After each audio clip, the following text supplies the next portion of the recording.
আসসালামু আলাইকুম। আজকে আমি দেখাবো কিভাবে ঢেঁড়স রান্না করবেন। প্রথমে ঢেঁড়সগুলোকে ভালো করে ধুয়ে নিব।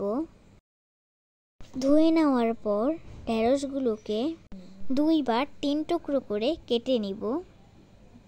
ছোট হলে 2 টুকরো, বড় হলে 3 টুকরো করে কেটে নিব। এই যে দেখেন আমি কিভাবে কেটে নিচ্ছি। এভাবে আমি আস্তে আস্তে সবগুলোকে কেটে নিব।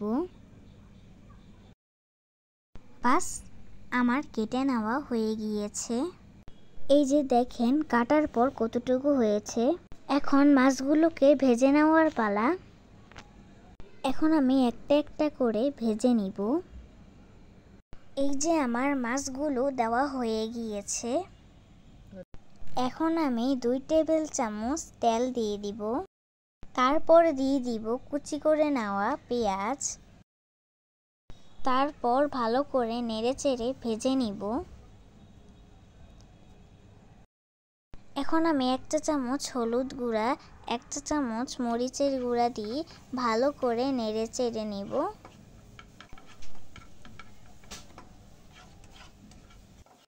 দেখেন ভাজতে ভাজতে আমার কালারগুলো কেমন হয়ে আসছে।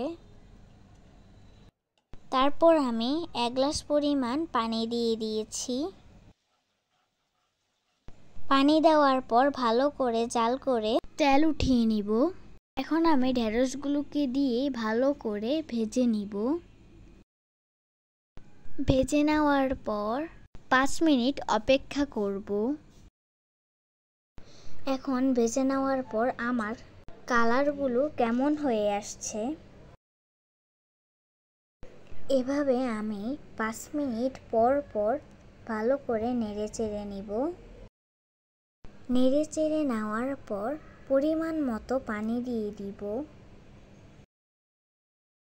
সিদ্ধ হওয়ার জন্য আমি ঢাকনা দিয়ে দিব। 5 মিনিট পর ঢাকনা খুলে আবারও আমি নেড়েচেড়ে নিব। এখন আমি ভেজে নেওয়া মাছগুলোকে দিয়ে দিব। মাছগুলোকে উল্টে পাল্টে দিয়ে আবারও আমি ঢাকনা দিয়ে দিব। দেখেন আমার কালার কেমন হয়ে আসছে। এখন আমি সার্ভ করে নিব। দেখেন আমার ঢেঁড়সগুলোর কালার দেখতে খুব সুন্দর হয়েছে। দেখা হচ্ছে পরের ভিডিওতে। আল্লাহ হাফেজ।